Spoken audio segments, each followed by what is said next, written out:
Good morning and welcome to the Westborough Affordable Housing Trust meeting at 9 a.m. on Thursday, October 12th, 2023. We are meeting in Memorial Hall in Town Hall.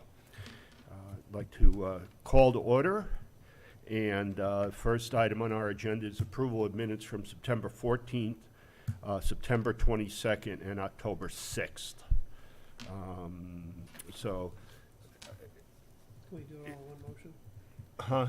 So, Well, just one clarification. yeah. When I put minutes from September 14th on the agenda, I forgot that we did not hold that meeting due to lack of Right, quorum. So we it's lack just the quorum. 22nd and the... So 22nd and the 6th, which was the emergency meeting for the three stagecoach circles. So really, let's take this up on, first of all, September 22nd. I read through it. I didn't notice any issues with it. I don't know if anybody else has any issues.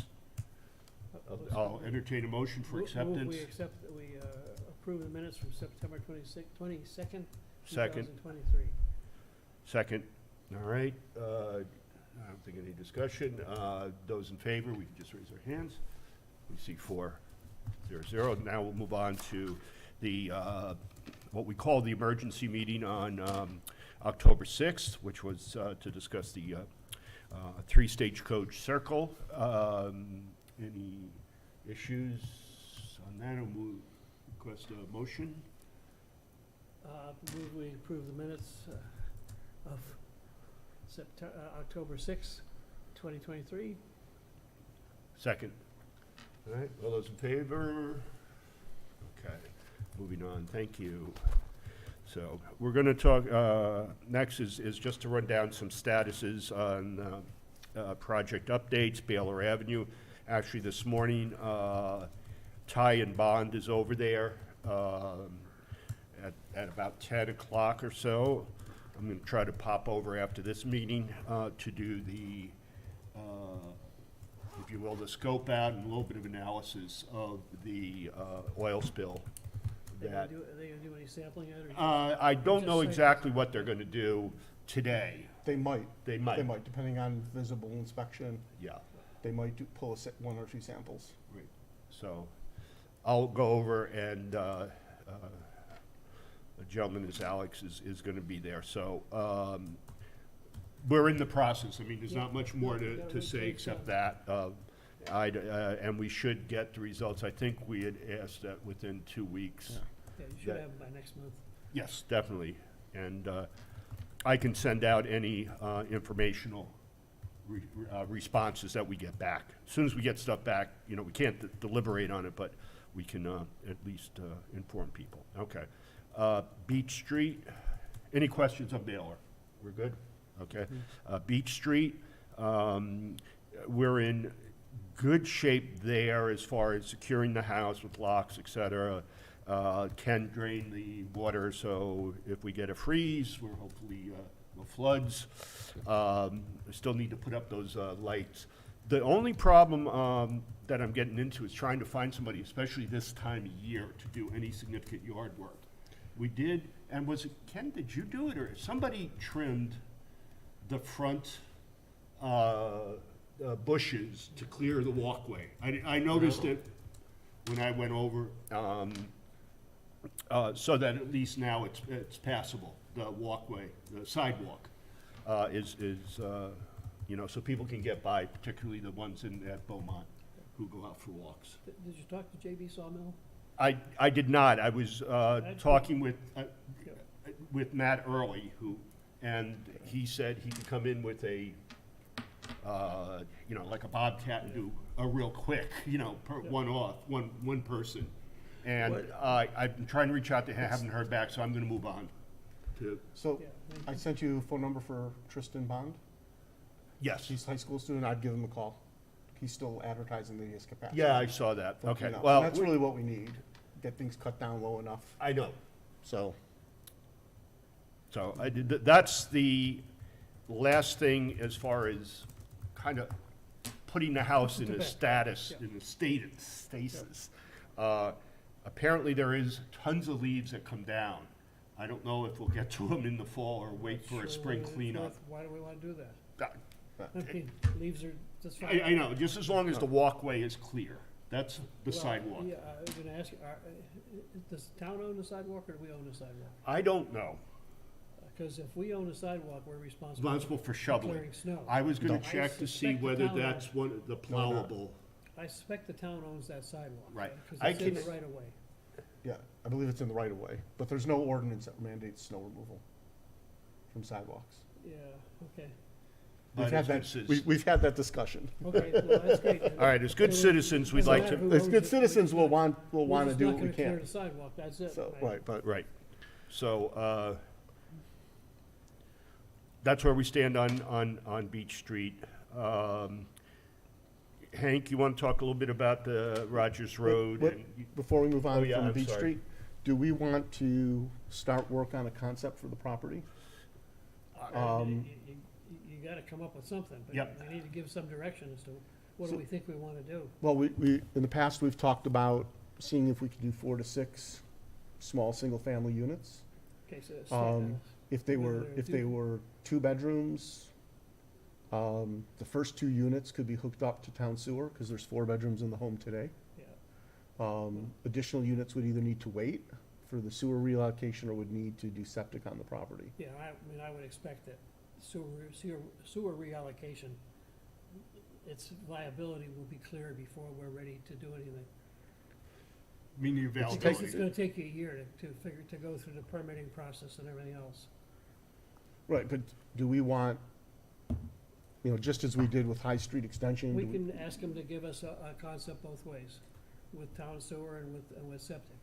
I mean, for low-income housing, putting in common septic is a real challenge, because now you're gonna end up with common driveways of some sort. You're gonna end up with buried utilities that the homeowners have to take care of. You have to set up a homeowners association that's gonna deal with all of that. I think you have to condoize the land. I don't really understand the legal implications. That's an awful burden to put on low-income homeowners first time, particularly first-time So- low-income. But again, if it's, But if that's what it takes to I- do the job, if we're, fine. if we're talking 8 bedrooms, right, 4 units, 2 bedrooms a unit on a septic system, then we're talking 1,000-gallon tank. We're not talking anything that requires. Yeah, but, I mean, that's really costly housing then, because you already got $500,000 in the property. It's gonna cost you another $100,000 to end up clearing it and getting it ready. Maybe it's 50, but it's 50 to 100. And now if you're only producing two-bedroom units, that's a. Well, no, I'm thinking if they're, we had talked about possibly 6. Right. and I 6 think we wanna go two-bedroom for at least units. 6. I wouldn't try to go, I mean, I'd say 6 to 8, but I don't think you'll ever get 8 approved. It's only 1.2 acres, Alan, that's off. Yeah, this, I mean, regardless of what we do, it'll be a friendly 40B. Yeah, But I think it'd be helpful, gotta start with a concept. Yes. there's a project that's coming before the planning board, or at some point, it'll be a site plan review for the select board. I'm not sure, it might be a special permit, review, where the select board will provide input.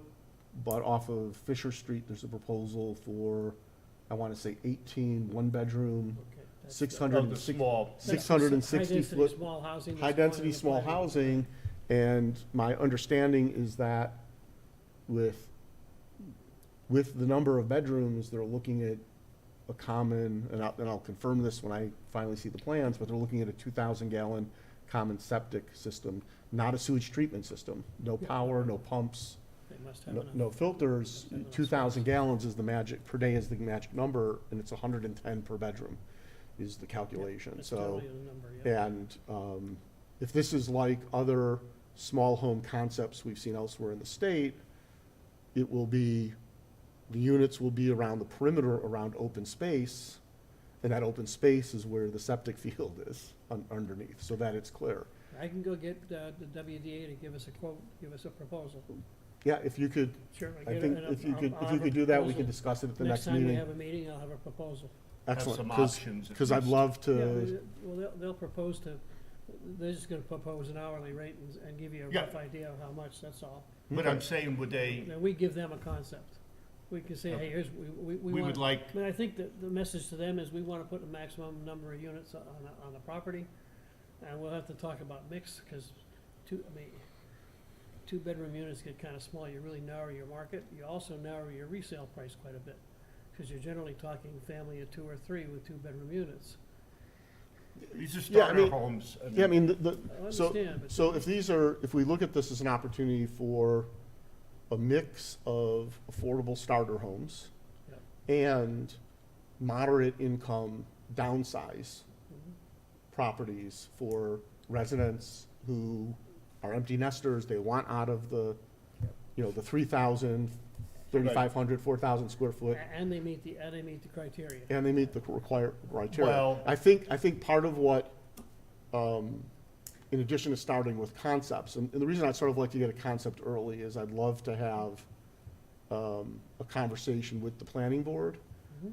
to get them comfortable with the concepts of friendly 40B and how that's gonna work and the types of projects we can do, so that when we're ready and we have the budget lined up and are ready to move forward, that the education process has been done. So we're not taking the permitting time and spending that time educating. The other aspect of it is that when we look at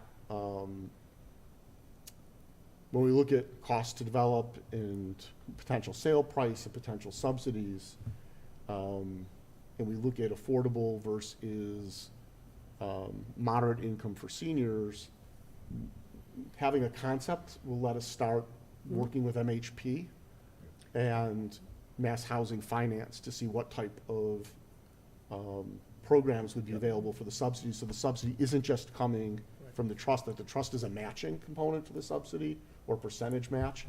And the reason being, right now, under HUD rules, if HUD funds are used, then affordable housing can have an income restriction, but would not have an asset restriction. Okay.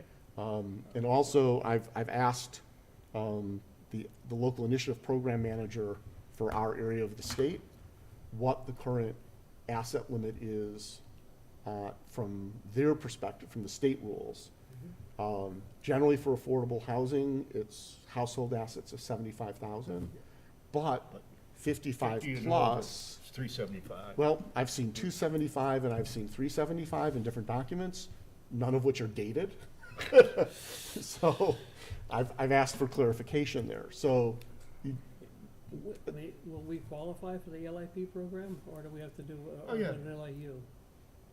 well, Because we're over the 10%, so I don't know if we qualify for the You- LIP program. well, if LAU units are, if you have an LAU unit, then you're in the LIP program. Yeah, I understand that. Right, But but it's a and the- different, Right. it's a and- different and- zoning board of approval, it's a different zoning restriction lift. The local action units, you don't get the relief on zoning that you get with an LIP, with a, you don't have, I don't believe you have to be below the 10% for it to be a local initiative program. okay, The local initiative program really gets into, if the town in some way is involved in the project. okay. If you're I'm above the not- I'm not 10% sure, but rules. That's fairly important. I've because- been researching that, Yeah, but, We may want to talk with the ZBA folks. Last time I talked with the ZBA folks, they've never done a friendly 40B. And this is going to end up at the ZBA. right. And effectively, the only difference between a friendly 40B and a hostile 40B is a friendly 40B, all the work on what would be in the comprehensive permit is actually done with the planning board. And then the applicant and the planning board go jointly to the ZBA Right. and ask for them to agree that Yeah. the comprehensive permit is. Kind of the informal message from the ZBA chair last time we talked to him was that, we're just another developer.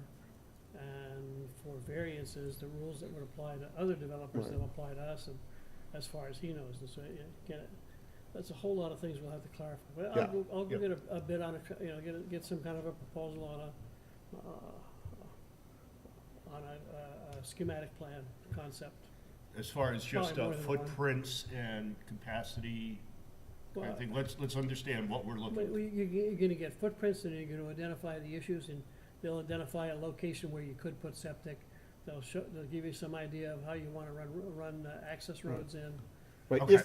and that's actually one of the questions on a future agenda when High Street comes back, is if we're doing garden style, then you don't necessarily, you need sidewalks and pathways in, but not necessarily access roads. That you can, Yeah, you can do curbside, off-street parking.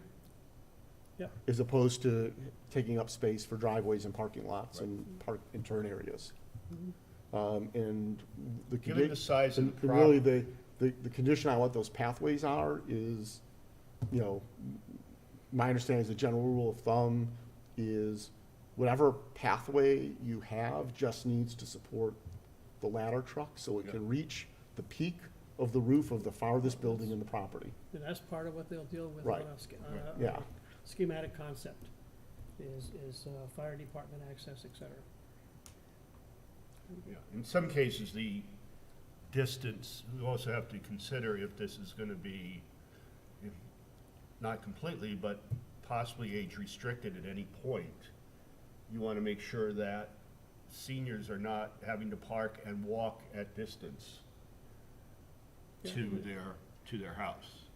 Yeah, I mean, if you. That's why we need them to look Yeah, I at mean, maybe a one- couple One of advantage options. of age restricting is we'd be eligible for low, for age restricted zoning. It's in the overlay district. Correct. Beach Right. Street's inside the overlay district, which allows you 4 units per Beach acre. Street, yeah. Beach Street, right, it's in the overlay district, and the by right is 4 units per acre, Okay. which means you can do it as a by right project with 4 units, which is easier than. Yeah, You don't have to go to the it's ZBA it's then. easier, but I think, I, But you, I think it would be good for us,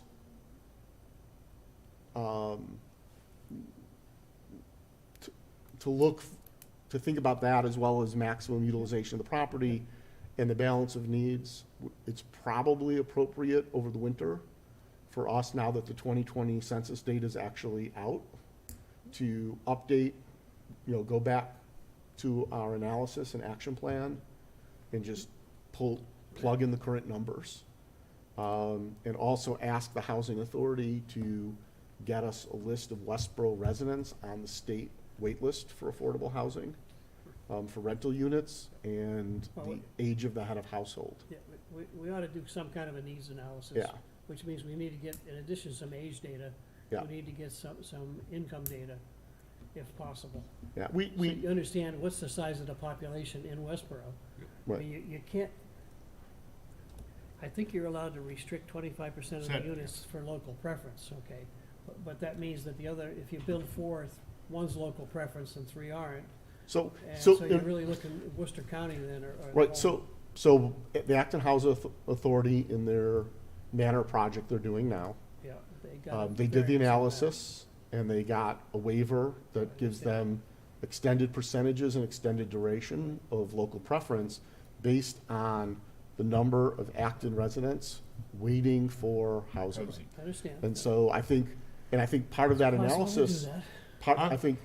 I think part of that will also determine whether we're gonna build these for sale, or whether we're gonna build these as rentals, and potentially, I mean, I know there's not much desire for us as a trust to become landlords, operating landlords, but we could contract with the housing authority Yeah.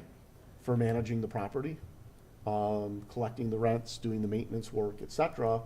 And that, even if it requires some subsidy from us, that increases their units under management and is in line with their goals to get up to 200.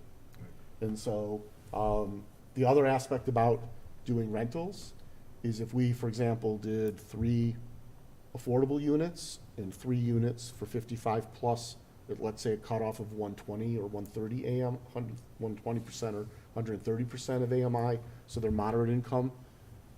If they're rental units, and because this would be comprehensive permit, Yeah. all 6 would count towards SHI, even though 3 of them are for Yeah. moderate income. And so there's a lot of opportunity here. And I think when we go to talk to people about it, having a picture in front of them and saying, Oh, yeah. here's the idea, and these could be rental, or these can be condo, and Right. these can be age restricted or not. And we're not, you know, we're not out of character with the neighborhood, because the historical commission will be involved in this project. You know, it can all come in and feed together, and, you know, then the data will drive how we wanna, you know, whether it's rental or own, whether it's all affordable or some mix. We know from the senior assessment that there's pent-up demand for downsize opportunities. Yes. Yeah, but not, we don't know whether, We haven't quantified it. we haven't, have, and we don't know whether that meets the income and asset criteria, right? right, Because, again, my limited sample, because of the people I know, I mean, I don't know anybody who meets the income and asset requirements. so, however, but for moderate housing, if it's not going to be part of the SHI inventory, Yeah. then there isn't an asset, there's an income requirement, but not an asset requirement. And so, you know, so I think, you know, all of those, once we have the data, we can make this decision. need to So, put all that for together. example, you know, Probably gonna need some consulting help to do that. and we may need that as well, but Yeah. again, the consultant's gonna say, what's your concept? Right? Well, I have no problem with that, I mean, just, I love I the. think pred- you're right on track. I'll start by talking with WDA, because they're easy to deal with, and Yep, I have confidence do in we their need- ability. do we I'm okay need- with WDA, yeah. we do not need a vote Randy for him 20 years to ago. ask for a So, proposal. Okay, we would only need to vote on, We don't have to vote anymore Money. yet, not until I get some kind of proposal, right? okay. Okay. I was Sorry- gonna say sorry we that could went longer than preempt I thought that it was and- going to. Huh? No. I mean, we're probably gonna wanna spend some time sharing with them the kinds of concepts we're interested in, to give them an opportunity to probably do multiple concepts, right? Okay. Yeah, you may want to have a little working Yeah. group meeting with them, with I'll talk whoever. with Randy first and see how he wants to go about it. Okay. Anything else on beach? I think we're in good shape, I just, Okay. we're clear we don't have to pay taxes, right? That's been clarified. Yes. I submitted to the assessor's So office. there is now an affordable housing trust mailbox in the mailroom at Town Hall. Okay. So check to see If we got anything back? if we got something. I think we did get something from the assessor. So you- We you can, I submitted- can, I'll show you where it is after the Okay. meeting. You submitted like a variance or something? I just, basically, it was an email saying, Okay. you know, What do- as what of do this we- date, and I gave them the deed and da-da-da-da-da, you know, we are now, can you please remove it from the assessor rolls or the tax rolls? That's all. I didn't hear anything back saying, well, you gotta fill in abatement or anything else. I just have had bad experiences with Okay. assessors before. So- Let's circle back around, that's No another reason to thing. believe that this assessor is gonna be a problem, but I've had bad experiences with Right, assessors. just He- check that, He had indicated that it should happen automatically, that they automatically take properties off the tax rolls when they become owned by the municipality, but Yeah, when they're- it- we let him know, so. and if you do look at it, if you look at the land records or even the assessor records, it shows us as the owner now. Oh, yeah, no, I understand, yeah. I saw So I saw that, the it's, deed. you know, they've gotten the notification from the deed registry. All right, so check that Beach Street is tax exempt. I can't think of any other gotchas. And we may just, if John, you know, we'll look in our mailbox, and we can also, I think the assessor is not far from us at this, right Yeah, now. Okay. All right, let's move on. Rogers Road, you had a presentation. Yeah, I mailed it out, I mean, if this, we're going, I've got a meeting next Wednesday with Maureen Johnson and Kate and myself, and maybe Joan Tavolas, who are the designated people from the house, just to kind of go over things, make sure that the folks from the Housing Authority know what we're gonna talk about. And then, on Thursday afternoon, actually, we're probably on the agenda for 3:30. At 3 o'clock, they should be doing a budget review for their current budget.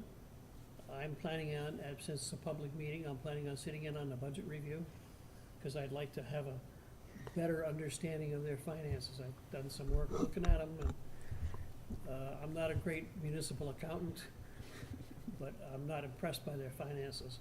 So Well, it's- I want, maybe, it could be just my lack of understanding. I'm gonna sit in on a budget meeting and find out. But then I will, I'll be on the agenda. Kate won't make it. I'll send out an email just so folks know. Yeah, it's When and October, what's where? the date? Hold on a second. I think I have it, but I gotta pull my calendar to get the date.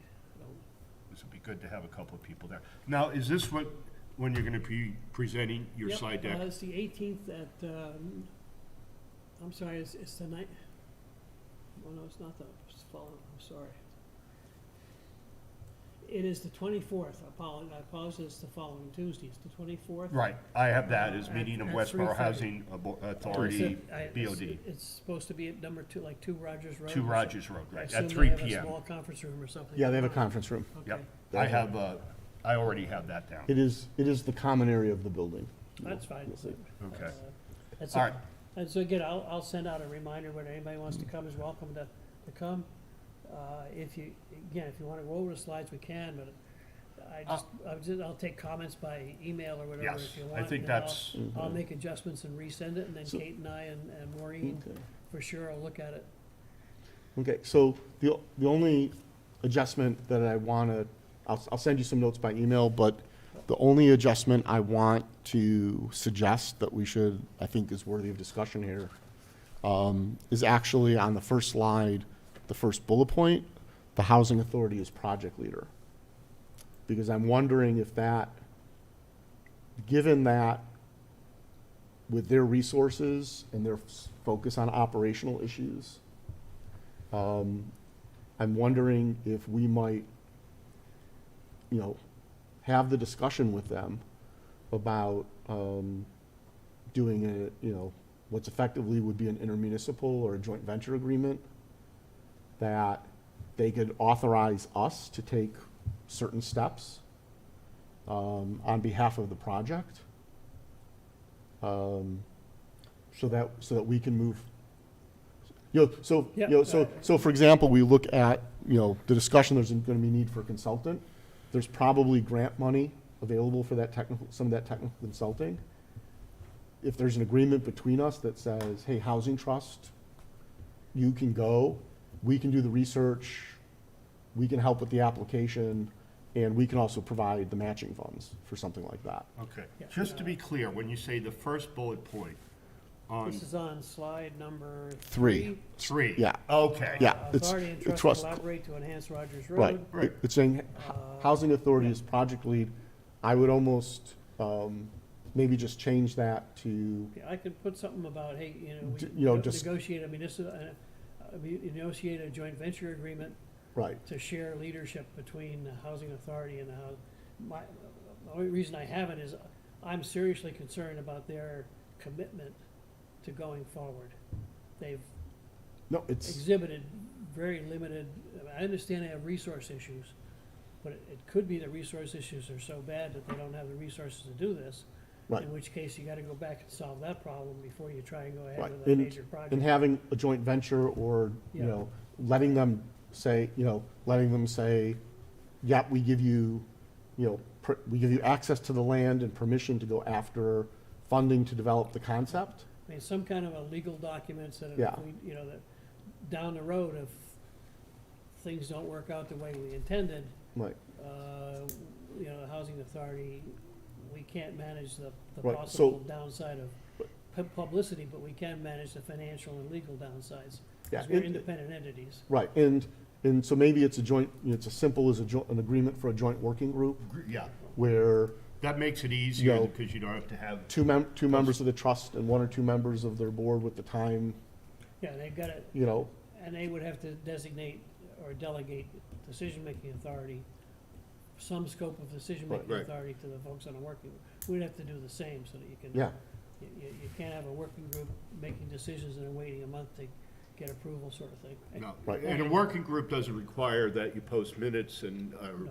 And meeting we- times and- and things. It could be, it's more not a flexible. public meeting. and, Correct. and I guess the other thing I would add to the mix is for us as trustees, as a trust to consider, given our role, that if we establish the working group, that given our mission and our funds and our source of funds.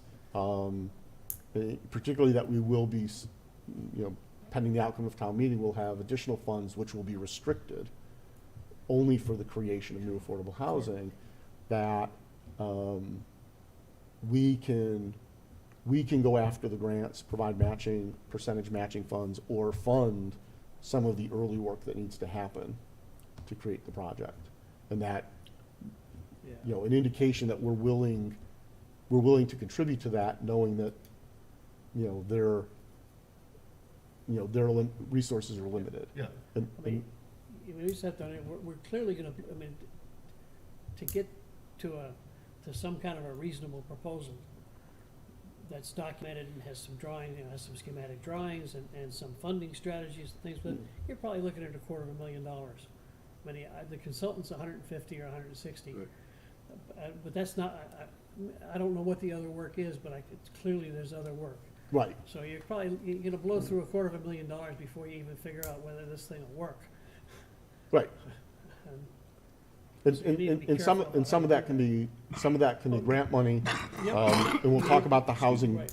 the housing bond bill a little bit later in the Yeah. meeting and Yeah, potential. we're But talking about that. a stuff. bit. We just need to Okay. make sure we're being good stewards of either the town's or the Commonwealth's money. Yeah. That's all. Yes, Yeah, and our absolutely. funds, yes. Well, I think I that's can good. make I that mean, change, just yeah. for, on time Keep here. on going. I think that's the right, you have some ducks lined up and, we're moving through the process and trying to push, if you will. Absolutely. Yeah. So keep pushing, Hank. Yep, no Thank you. problem. And thank you for all the work on that. All right, 3 Stagecoach Circle, which we had the emergency meeting on. We've gotten a little bit more clarification. It is really a 55 plus. We voted and the select board on this past Tuesday. Tuesday, 2 days ago, Go. 2 evenings ago, Voted. the select board voted to delegate its right to purchase option to the trust, naming the trust as its designee, which gives us authority to move forward as we wish. Given that we had already voted a recommendation and allocated the funds, the Executive Office of Housing and Livable Communities, the LIP Program Director for our area of the state, has been notified of the 2 votes, and they will begin marketing the property with the understanding that if Eligible buyer. if an eligible buyer isn't found and able to sign a P&S We'll take it. within the 90 days, we will step in. And that we've set aside the funds to purchase the necessary, with our intent being to immediately list put the Right. property back on the market. Our goal is, the deed keeps it affordable no matter what happens, but our goal is that it's occupied by an eligible purchaser Right. and doesn't go out to someone who could otherwise afford other properties in town. And I think we got clarification that it is a 55 plus, even It though is, affordable. it is 55 plus. Okay. So So the wording of the, Master deed, was it? the wording of the condo docs about at least Okay. 80% of occupants is for HUD compliance. Okay.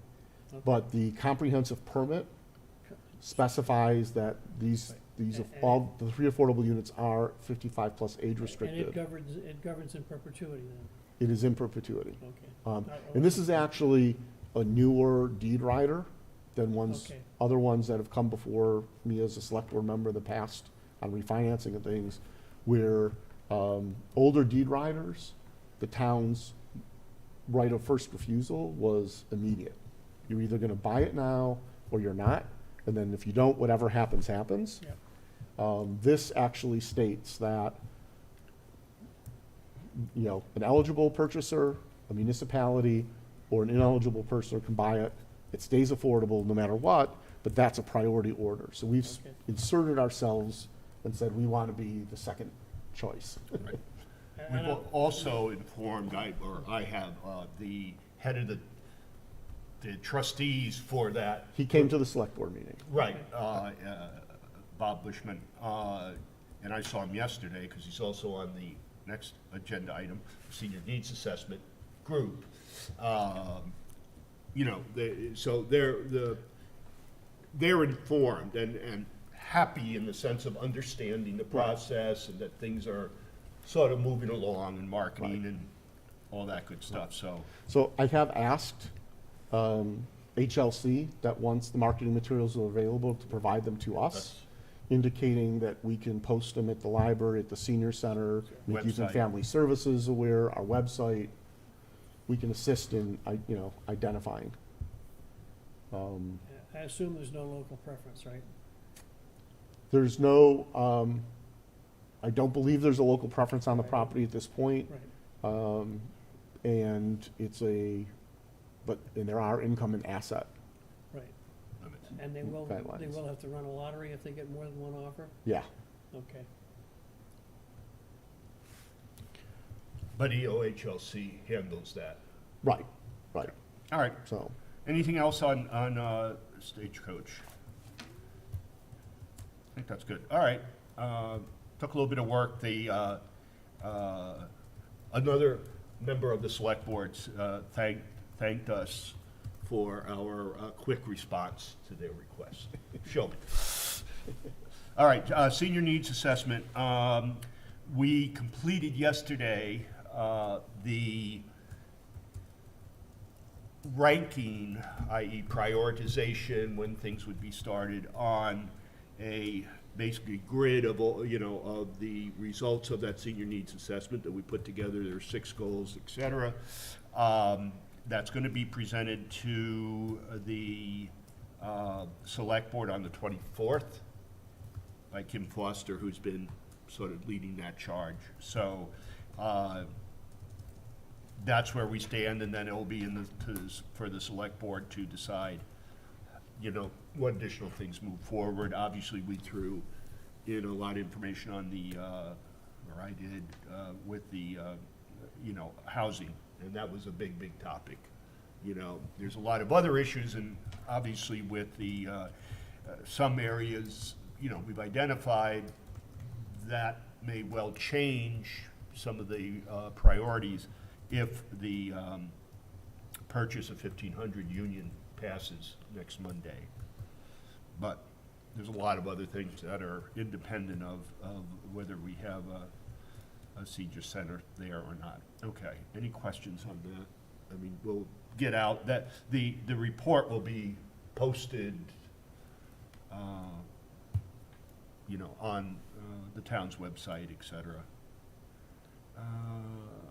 All right, first-time home buyers program. We have a little bit of time to discuss that. okay. 20 minutes.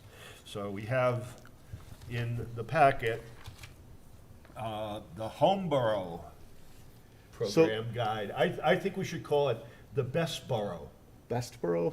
for Westborough. Maybe. The name isn't set in stone, Okay. and we can have a wrestling match or arm wrestle match to whether or not to include the UGH. But there are 2 documents in the packet. Yep. The first is a matrix. We took a look at first-time homebuyer down payment assistance programs in a number of communities. What's interesting is for some of these, like with Plymouth, they're on the South Shore. There are actually, their program is administered by a third-party nonprofit. There are actually multiple communities that participate in that program within their own communities, and they all use the exact same program rules because it's the nonprofit said, hey, we're doing it at this community. If you want to do this as well, here's the program. And the community said, yes, this is how much money we'll put in the pot for homes in our community. And so we looked at a number of things, such as whether it was a grant, a loan, or a loan with forgiveness. When and why the loan, if a loan of any form, that loan would become due. And there's some interesting things. We looked at eligibility with respect to municipal residency, the types of units that the money can be used for being purchased. Is there a maximum value of the unit? Whether it's required that the home being bought will be the principal resident, which is Right. universally yes. Household income, asset, financial health profile of the buyers. The definition of first-time homebuyer differs slightly between the different programs, and whether and how it ties to a mortgage approval and what type of mortgage that can be. And the basic restrictions are in that, if they're specified, are there. A few of the programs have some additional restrictions around the mortgage and whether or not HELOCs, home equity line of credits, are, eligible, how those impact it, and subordination rules. Some automatically subordinate, some you say you have to come ask. Some of the programs have eligibility monitoring, and what they're really looking for is, are taxes being paid? If it's a condo, are condo association fees being paid? And is it still the primary residence? And so some of the programs will ask the residents every year or two to provide proof that, they're getting utility bills and paychecks, et cetera, whatever, government benefit checks, to that address as their primary address, that they're, if they're registered to vote, they're registered at that address. And if they're not, then the loan becomes immediately due, right? So that is happening. So you can sort of look, all of them require the home ownership training workshop, similar with the One Mortgage program and other programs. And there is one that actually requires a post-purchase workshop that, my understanding, covers things about ongoing home ownership, maintenance, and care of appliances, and things of that nature, and household budgeting. And then there's some miscellaneous other requirements that come to play as well. And my computer is going to die. I'll plug it in. Just give me a second here. We pause for a technical difficulty. And so based on sort of looking at that, we've drafted a proposal. That's the second document, which is a draft.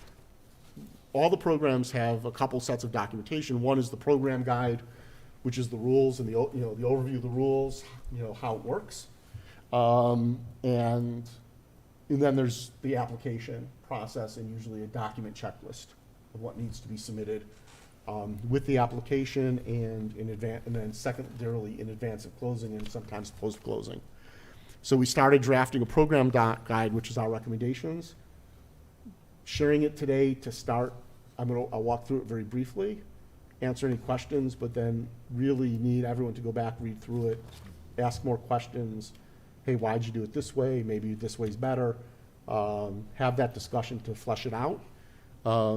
Once we do that, then we can go through the process of building out the procedures, which are all pretty standard across all the programs, and decide Was whether. this taken from, this as a template taken from any one particular Um, town? No, I sort of built the template based on the sections that show up in most of the town program Okay. guides. And if you're interested in looking at the program guides and the materials from the towns, I have those. They're actually in our OneDrive. So Okay, they're on the OneDrive. If you all right. log in there, you can look. I know no one else logs in there, but I do. there. Okay, so so the program overview basically states that this is a first-time home buyer program that is offering down payment assistance. The type I see a tiered program, where based on income and financial factors for the household, for the eligible households, it can be a grant, it can be a deferred payment loan that's forgivable, or it can be a deferred payment loan that stays a loan. And sort of the general guidelines there would be, specifically for a grant, it would be an 80% area median income, and that you're purchasing an affordable housing unit with a deed rider. Right. So this is limited to purchasing of affordable units only. The grant. If we issue a loan that's forgivable, it's 100% AMI. A deferred payment loan is also available at up to 120% of area median income. Okay. So in other words, if you're low income, 80% of AMI or below, and you're going into an affordable unit, Right. it's a grant program. If you're anywhere below 100% AMI, Or between 80 and 100, or, well, anywhere yeah, below, but it's not an affordable unit, then it's a deferred payment loan. that gets forgiven over time based on your duration of living in the home. So they don't have to buy an affordable unit. They don't have to buy an affordable unit. Okay. Right, because part of the goal of these the goal of most of these programs is to help people who Get in. may not qualify for affordable unit, or there might not one be available, but with the assistance, they can get into a market rate home, Right. right? And then if you're between 100 and 120% of area median income, it's simply a deferred payment loan. There's no forgiveness portion. And the reason for that is that, again, helps with the downsizing. If you think about someone who wants to stay in town or be in town and is looking to downsize, it helps them do that. Oftentimes, those residents have some wealth in their house, but not the income. So this can help them move in to that home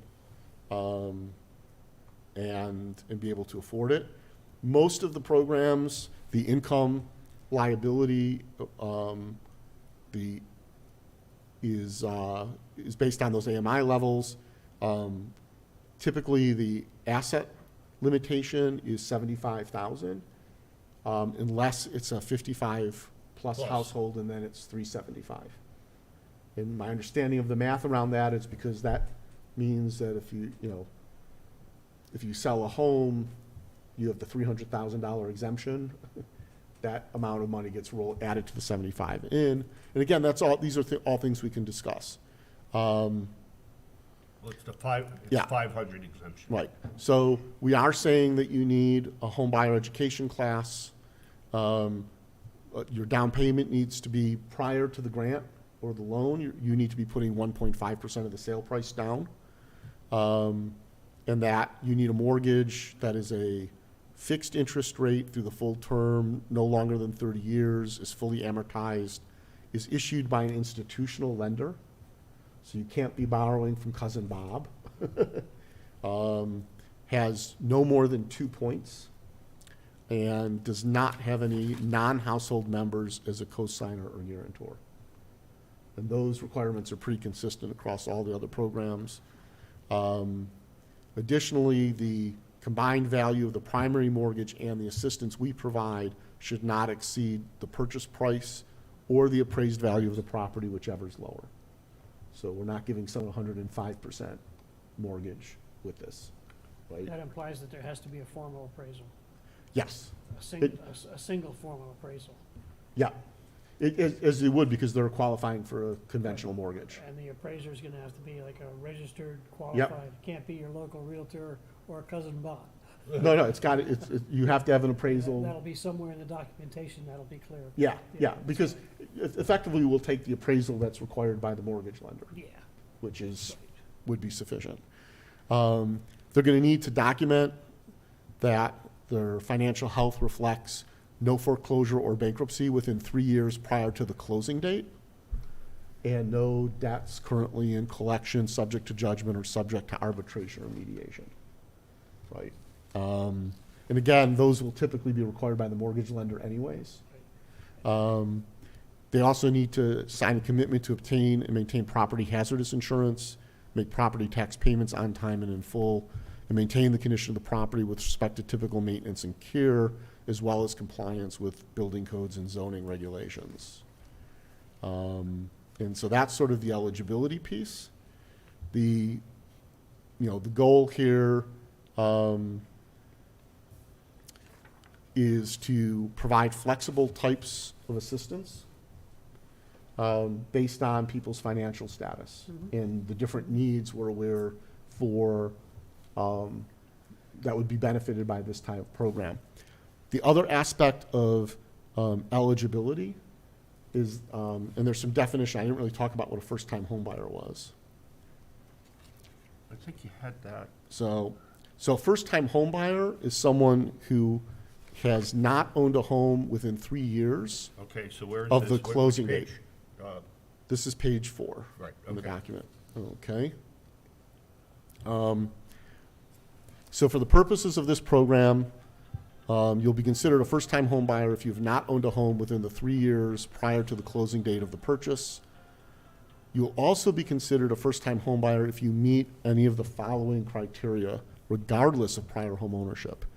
If you're a displaced homemaker who owned a home with their partner or resided in a home owned by the partner, a single parent who owned a home with their partner or resided in a home owned by the partner and is a single parent.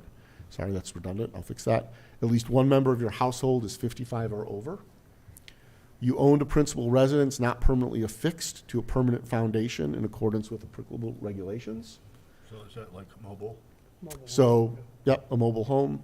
Or you owned a property that was not in compliance with building codes and cannot be brought into compliance for less than the cost of constructing a permanent structure. And so, these are, not all of the programs have all of these exceptions. But it's something, again, this is not the end of the discussion, it's the start of the discussion on which of those we're comfortable with, and which of those we're not. The other, Wasn't there? the other also- sorry. the other component of eligibility that we have talked about is that, there's a residency requirement. This would be that you currently live within the town of Westborough. You have lived within the town of Westborough within the past 5 years. So that's Or, an or condition. it's an or condition, right? Or you are currently employed by the town, whether or not you have or currently live in the town. Right, may want to put the ors in, but. Yeah. And so, Now, that, would we get into any issues there with residencies, whether it's considered exclusionary, or is that within the right, within the purview of us to? so this is an assistant Restricted. program, and it's not an SHI affordable. We might, part of what we'll do is we'll have this reviewed You know, by council.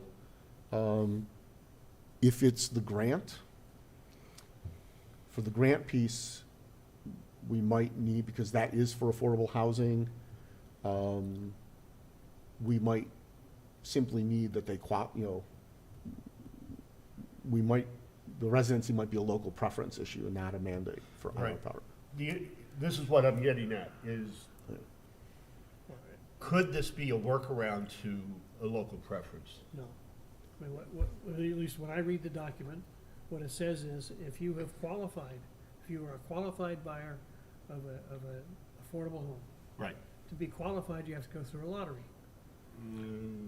You have to Well- get your financials received. You have to be eligible, yeah. And part of the, I mean, you have to have some kind of, agreement, legal agreement that you're gonna buy a home. So you gotta have just for speaking to, it may not be the right time, but you gotta have a P&S. So you've already qualified for the home in terms of income, assets, and you've been through the lottery system. And to get into the lottery system, you have to go, the seller has to have a fair marketing program. So, all the issues of discrimination go away. Oh, by the way, it's only gonna apply to people who had local preference and qualified for an affordable home. Because what you've described here is the Well, typical local preference. So for the grant, For the which, grant, where we're right. saying they're going to If the, SHI, yeah. the question is, can we add the residency restriction beyond? Now, the fact is, those individuals will have qualified to go into the affordable housing You're offering them, regardless.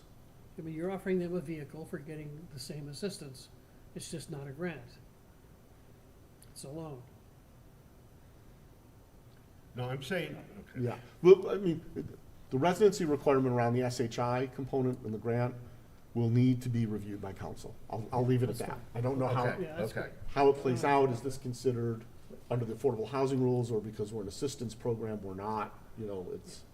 We'll get legal advice on it. Many of the other programs don't have a current resident of the town requirement. All right. I think point made, we need to get clarity that. Yeah, the whole thing will have to be reviewed by council. Yeah. Yeah, this was one thing I And, picked and up. I'll start that question sooner rather than later. Yep. But as people read through the details, other Yep. questions, things come up. The other component that'll get added next will be the process. Most of the programs, say that if you have X information, you can apply, get preliminary approval. That approval is valid for a certain number of months, so that they can finish the process of finding and buying the home. And then there's a second step that's tied to the actual purchase of the property and the closing. And so, Appears to me we're gonna have to have a third party who administers the program for us. I can't imagine administering this program ourselves, right? so, So if we're int- gonna have a third party do that, we ought to identify who that is and make them part of finalizing the application process and everything. I actually think that's a point of discussion, Okay? partly because, sort of given the housing market, given the size of the program, I'm not sure, we don't know yet how much demand or utilization of the program there'll be. If we're, our discussion about, in the rough amounts of money we've talked about allocating for the program would put it at a pilot level. At that level, we could probably, most of the trusts that are doing this, are managing it internally. A few of the communities, it's actually being done by town staff through their community development department. And there are some communities that have identical programs that have pooled the resources to hire an administrator. So Yeah. we could certainly look at an administrator and get a sense of cost to make that Use somebody like determination. Youth and Family Services or something like that and just pay them to do it on a per basis or something. Yeah, I can't imagine our volunteers going through and collecting and auditing and checking all this data. okay. I mean, we can talk to Youth and Family Services, we can talk to Metro West Collaborative Yeah. Development. Right, whoever's, just somebody that we can lean on Yeah.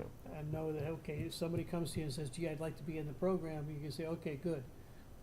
Get an appointment with XYZ, they'll explain it to you, help you go through the folks you're targeting may have difficulty going through this kind of an application process. Some, yes. Yeah, because they've had no experience doing Yeah. that. And when I look at the document checklists in the programs,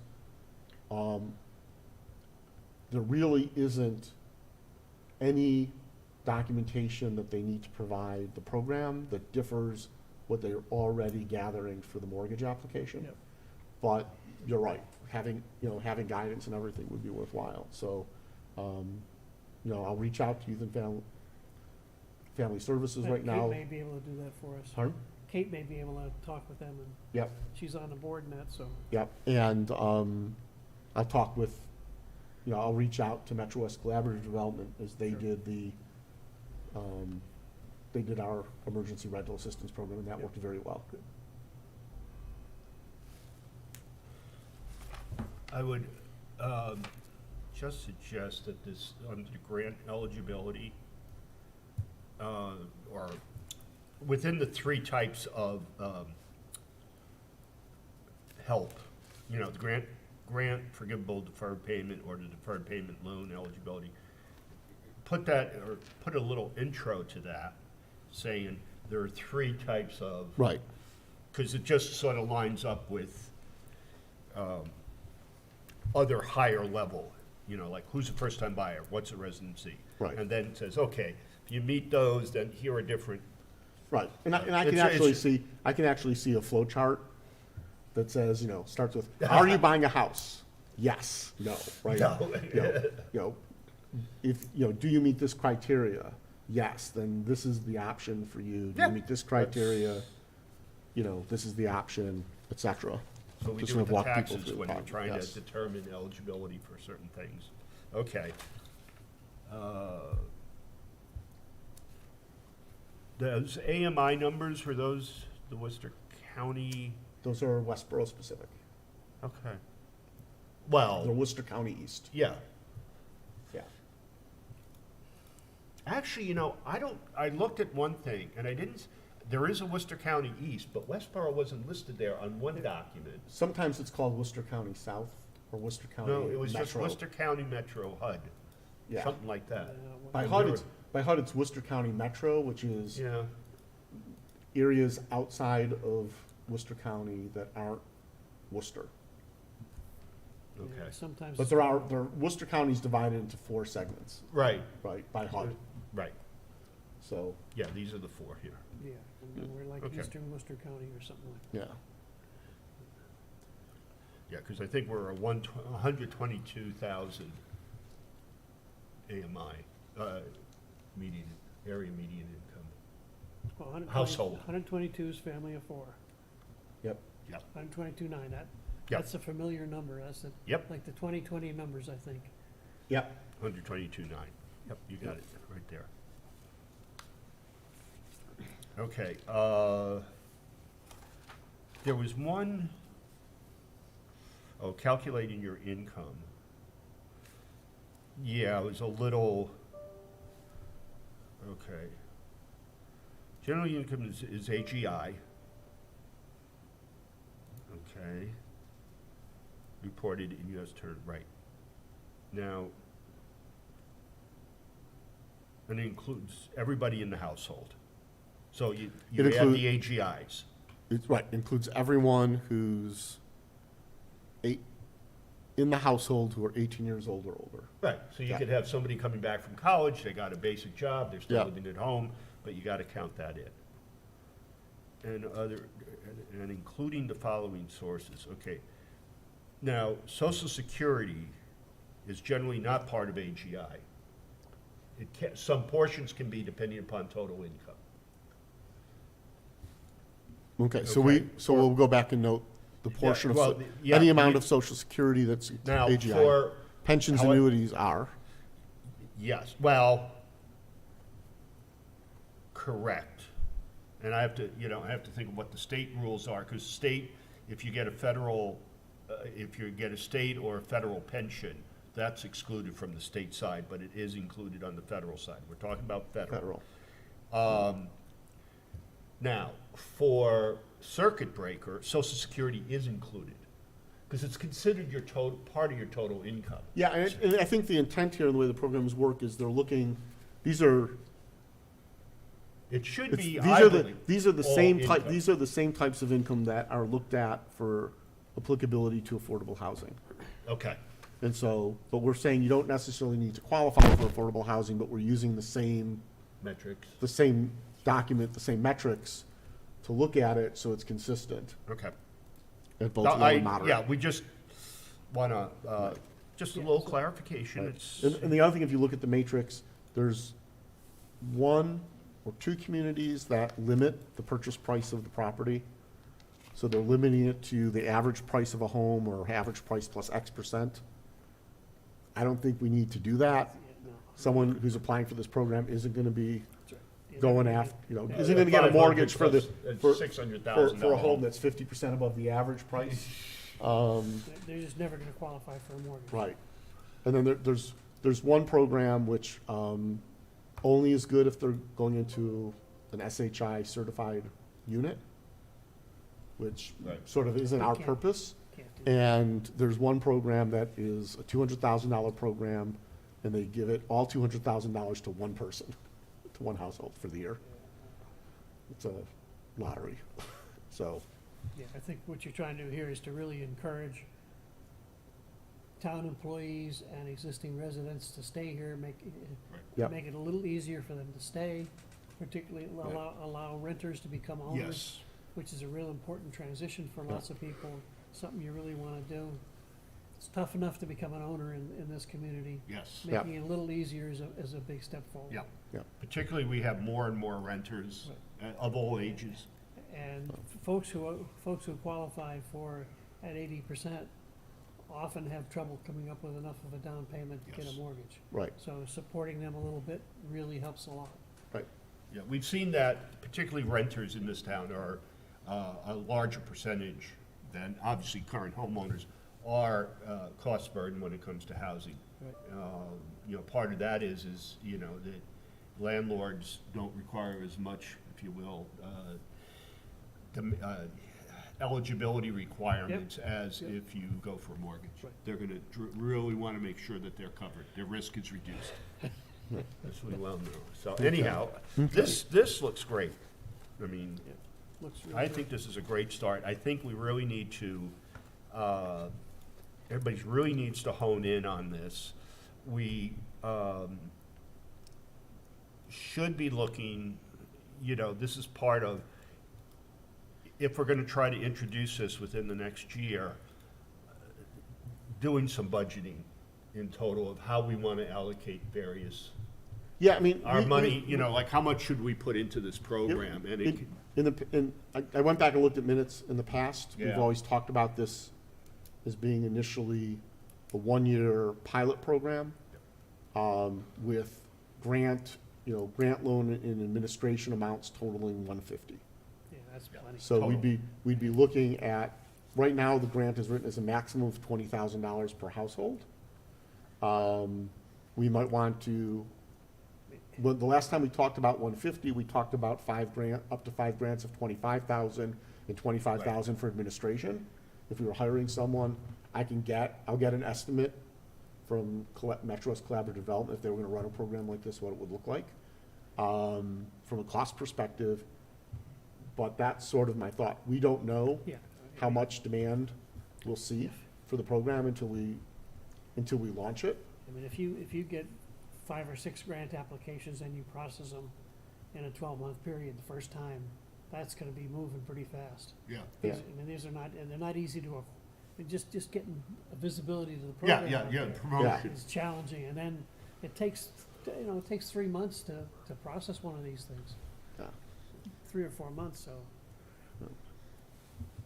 Okay, Excellent, thank you. why don't we, how are we doing on time here? I think Okay. we went, yeah, we're a little over, but that's all right, this is important. Okay, next things, there's in the packet, for the community center, or what we call the senior center property, community center / senior center, there is a letter, a drafted letter that would show our support for doing that. I think you got it last time, and we wanted to review that. All right. There's a disposition, where's?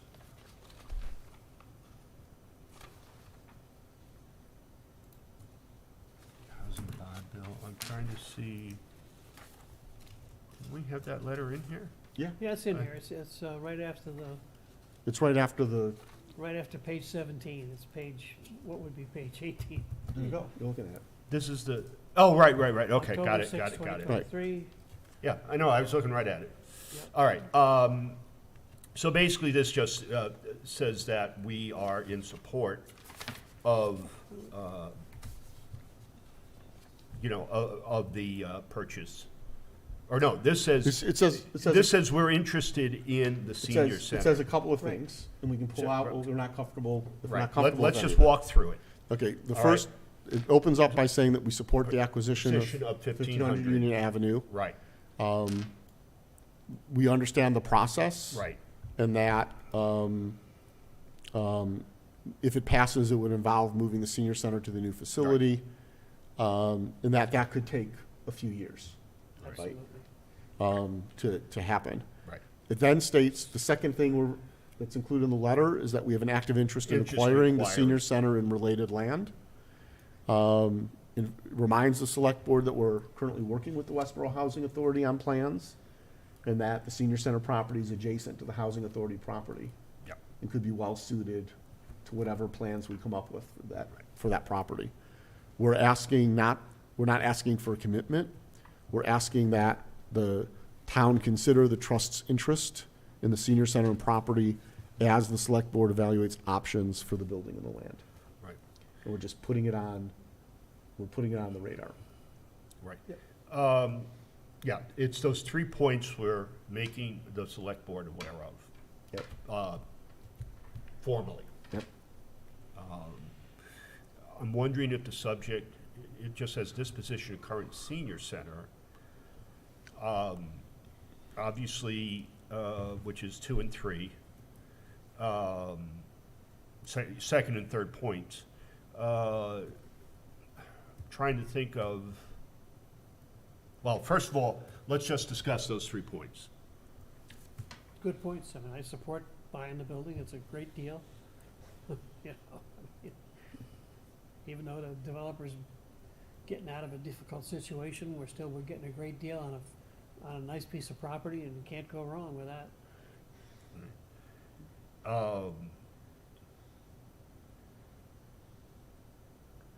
I think the second and third points are more, they're informational, but they're not, really stating anything No, that. we're not making any commitment, but we are getting our No, word. right. We're just saying, hey, when the time comes, we're gonna come back and say we wanna make a proposal. It's Right. putting them on warning that we, don't forget about us, we won't forget about you, don't forget Okay. about us. Other discussion points. Anything, Ken, your thoughts? I'm just reading and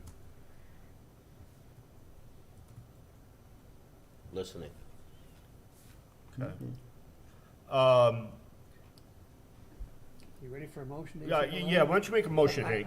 I move the Westborough Affordable Housing Trust authorize the chair to sign and issue the letter to the selectmen and post a copy of the letter on our website.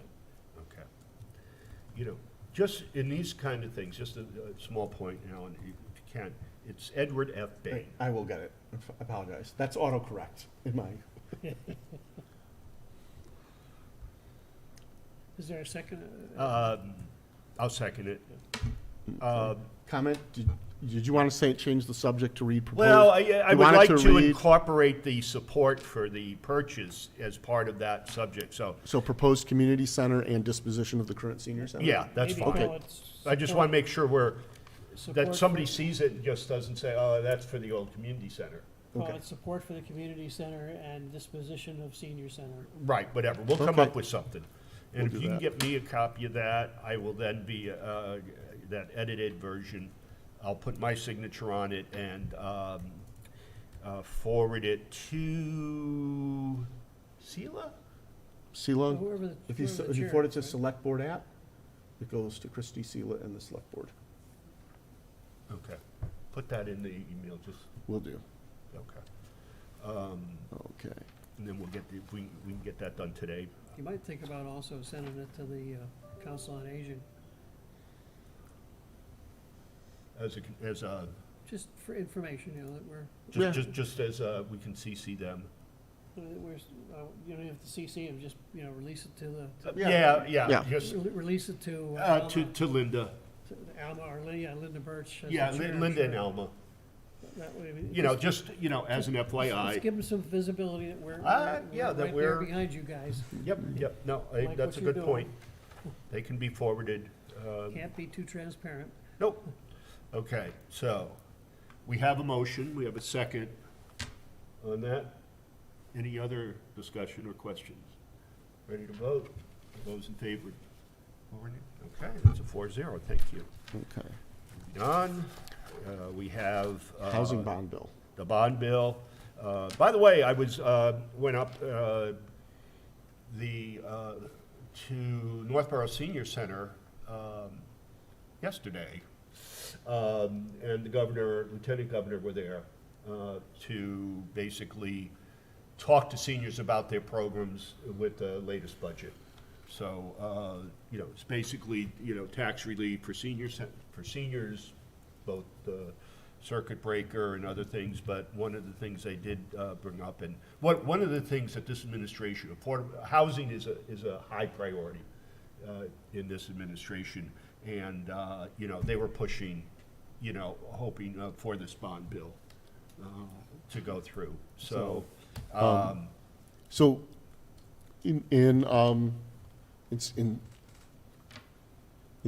I actually had a conversation with Senator Jamie Eldridge, Jamie, yeah, who used to represent Westborough and is very active in affordable housing. He's yes. reaching out to his contacts statewide.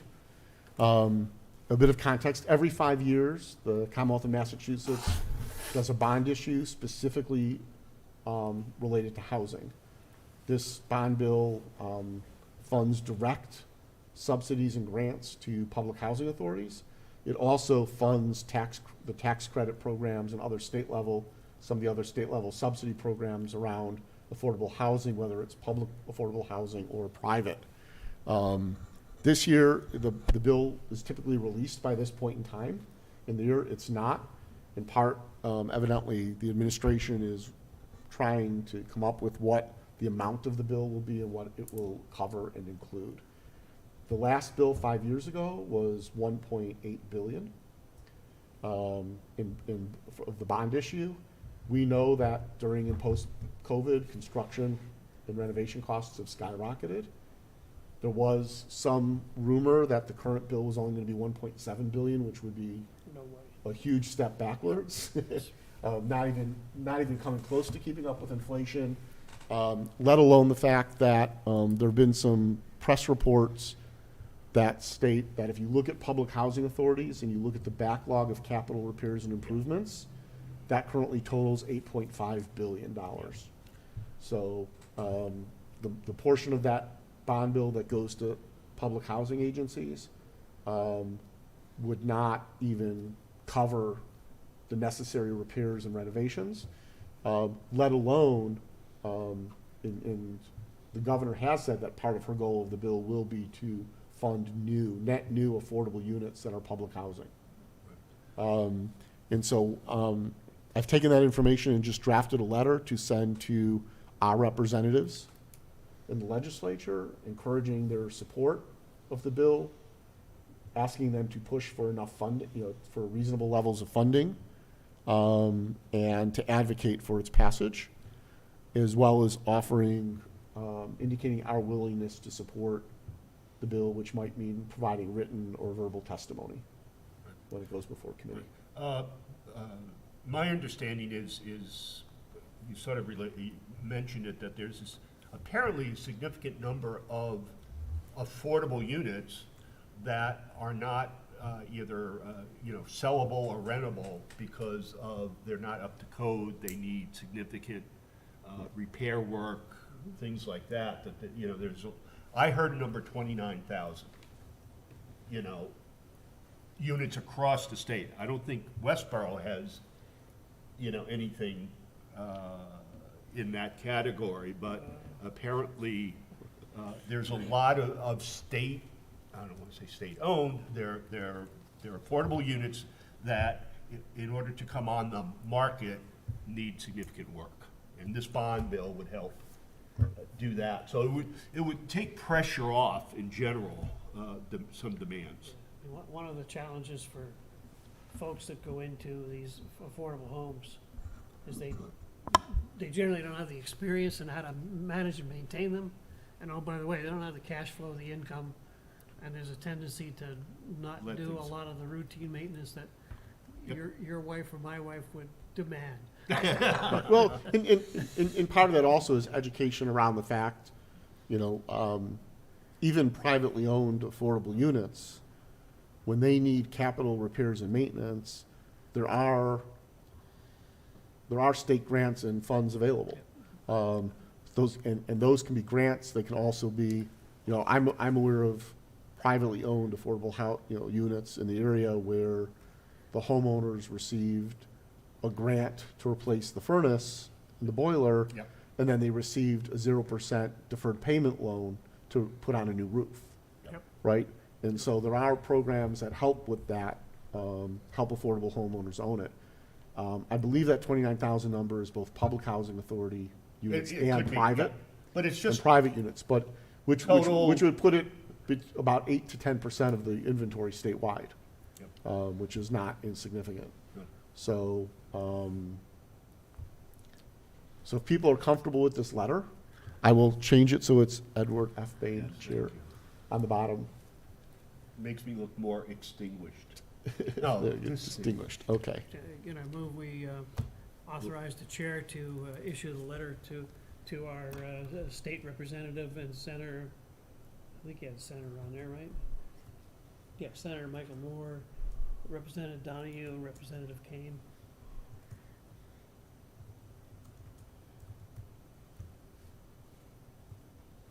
You're a second? I'll second, if I'm gonna send it. Any Okay. other questions or discussion? If not, we get a vote. Okay, 4-0. Thank you.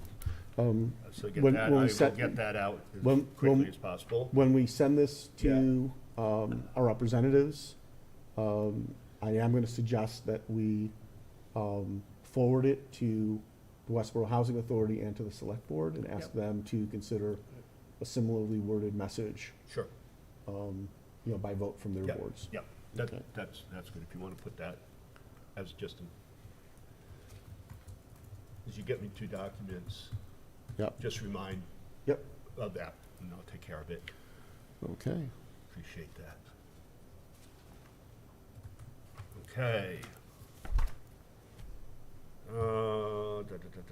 Bill of Special support. fall All town right, meeting. town meeting. How are we doing in time? We are running a little late, but we'll finish by 10:30. All right, special town meeting, obviously is this Monday, the 16th. Encourage people, we have, to attend, all citizens to attend. There's a, community center, which is a major, article. It's Article 3. They have moved it up so that it will be done earlier rather than later in the evening. So if people are just interested in that, they can come.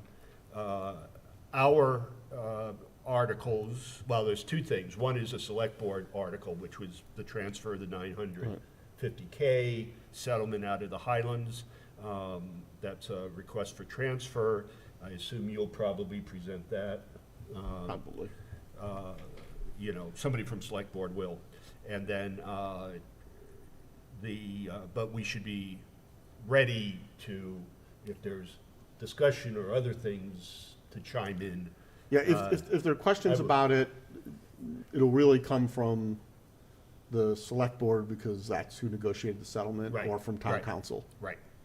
who was involved. And the concern here is that, given the nature of the settlement, there's nowhere else for the funds to go, Right. right?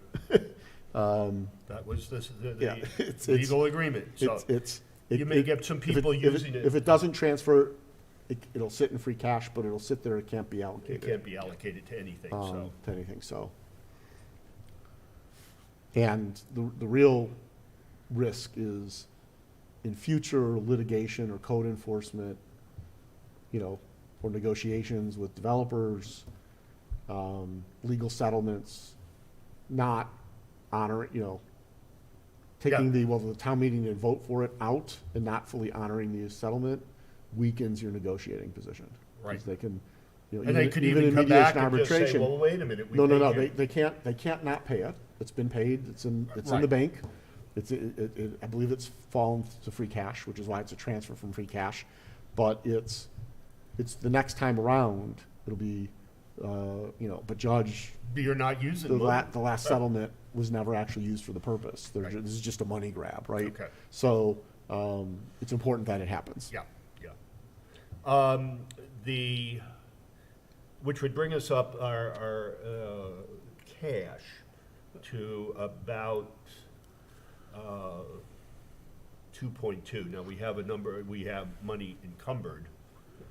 Yep. But if you look at the financials, which we're not gonna go through today, but do please review them.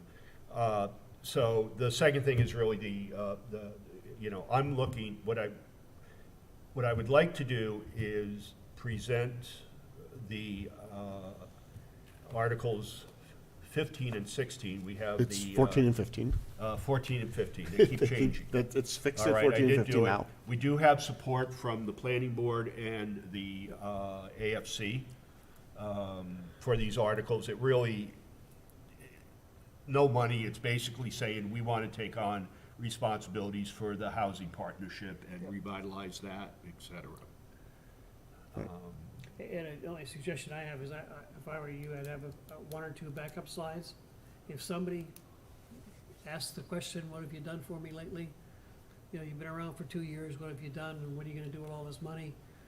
A slide or two, or prepare, you Yeah. can do it for. When you say all this money, you mean on that first article? No, all the money they've given us over the last, No. they've given us $2 million, right? Right. Correct. Plus or minus, and somebody in the audience will know that.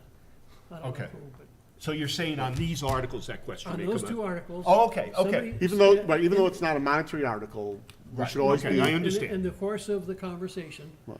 I would have a backup slide for the money transfer and one for the monitoring. And just, you know, what have you done for me lately, or what's gonna be different? Just something that you can answer the Sure. question. Right. If folks say, you know, yeah, you guys are wonderful, I love you, but what are you doing? Hey, No, here's, I think here's that's- all the wonderful things we've accomplished. We've Right. bought some properties, we've got. We have Sarah, we did the We- Sarah we- program. Yeah, we We're did the looking Sarah at first-time program. buyer. We've bought these properties, we've got one that we've got a developer hired to build a new house Right. within a 12-month period, whatever, I mean, whatever Yeah. you Right. feel good about sharing, but it just. Yeah, Yeah. yeah, yeah. No, I think Wonderful having some opportunity, right? If points somebody, Points, right. that we if You know, can, we've created a partner with the Yep. housing authority to Yep. explore opportunities. We assisted them in getting a technical assistance grant to do the initial evaluation of the property. Yep. You know, it's, between Alan and I, we'll put together, you know, the Yeah. points, you know, the key talking points of Yeah, what we've yeah. accomplished. I wouldn't bother with. Because it unless has somebody- been 2 years, it's been, well, actually, 3 years. Like Hank says, have it available. Yes. If you don't need it, Yeah. you don't need it, We'll- leave it alone. we'll have it. Yeah. Hopefully by that time, we said, we're the last articles. Right. People will just say. Right, and I'll draft some speaker notes, Yeah, okay. just because the. But I intent- would want, I was gonna say, I didn't get to Yeah. it, that I'll probably ask you to come up. Well- I'll go and I'll, And if you're lucky, nobody will ask questions. I know. You go through the slides, no, you want to make sure people understand what we're doing here. And that Right. it's a benefit, and that the Housing Trust is trying to make just Simplifying government. simplifying government Yeah. and making it more attractive or easier for developers to develop Right. affordable And housing. the mechanism to do that is for the select board to delegate its appointing authority to the housing, for the Right. housing, Which is Partnership already in Committee. that space. right? And then for the charter that allows that, then for the select board to do that. And with the understanding that the trust itself can be the housing partnership committee, or we can then create a subcommittee to do the work. And you know, it reads a lot more complicated, but that's really what we're doing here. Yeah, now, the town charter, The town charter specifies that the select board has to appoint. right, but there was it was that question that came up at the planning board about, this would have to go through the legislature for approval. Right. Okay, I think, So I don't have the well, exact, the motion, to see if the town will, to see if town will amend the, add the following, right. right, It- so, but and it's that's not- done by petitioning there's a Yeah. whole, it's a petition of the legislature. Right. So I remember you Yeah. texted me in real time So the the actual motion will probably be modified on the to floor. include that. To include the right wording. To petition the legislature. Okay. Okay. This is short and sweet. Hopefully, people see the benefits of it. I don't see any downside to it, so. I don't think you'll have any pushback.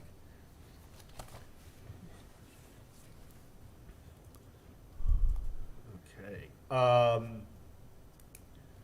right, that's it, I think, for the meeting. We'll coordinate over the next, couple days and I weekends. just would, I know Yeah, go ahead. there's other business. Yeah, now In- we in the go to packet other does- business. Yep, the packet did include financial statements. Right, we can talk So to them. this is a draft. I'd like people to just take a look at it and say, does this make sense? Is it understandable? Does it give a good sense of where we are and what we're doing? My expectation is we would update this quarterly. Yes, going I think forward. that's what I did. I got it done from Leah. And by the way, Leah, if you see her around, she's retiring at the end of the month. Is that right? Yes. Oh So my, just that's a big say, loss. thank you for, That's a real big loss. She's been it a is. real- Now, they have, you have, there is a replacement hired, right, already? Yeah, yeah. Yeah. So, she's just, I mean, Yeah. through all the times I've worked in any town business Been really, and really required her, good she's working with been her. wonderful. She's been outstanding, so, anyhow, she did do a dump of all expenses, and then I allocated them appropriately. There's some legal that came in, there's one invoice that was probably a combination of Baylor and Beach. I plopped it into to Baylor for now. Right. That may actually, We can just move it to operating overhead. huh? We can move it into operating overhead. If need No, be. it should be If on it's not- if projects. it's not there, if we can't All discern right, it. But- that's it for. Just Brian, a few anything else? a few comments on this. So the first one is revenue expense. Right. What came in, what's gone out. Okay. The second lists our assets and liabilities, the liabilities really being encumbered Encumbered funds. monies. Yep. Right? Since we haven't borrowed any money, there's no, that type of liability. So you'll see that in the notes, you can look at the remaining encumbered funds as a percentage of our total assets, so that we can track where we are with respect to the 50% and 80% rules that we're under for oversight. And you'll notice that in the last column, I've put when and how much was allocated. Yep. So if you see that that there's, $94.40 of a line item remaining encumbered and $1,250 is allocated, it means we've spent all but that Right. $94.40. And Right. we can vote, once we know that that is done, We we can can close that project. unencumber, right, We we can unencumber close it. it and we may need to vote, but whatever, it can just It be just comes off. unencumbered and put back into Right, cash it's asset. no longer listed as an outstanding liability. Correct. And so right now, our total encumbered funds is only 15.6% of our assets.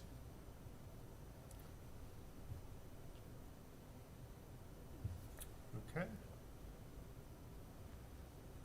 And then our assets will go down once we close on Baylor Avenue, once we clear up the hazardous material stuff, the oil spill residuals, whatever, and that closes, that asset goes away, Right, because it will have been sold, yeah, once we sell and that. and the ratios will change. And the assets, Right. yeah. So, that'll no longer be any our feedback on format and content, any suggestions, questions, whatever? I mean, this is pretty standard. I mean, it, it does track easily by quarter. So, as we, we're seeing things. I mean, we pretty much discuss,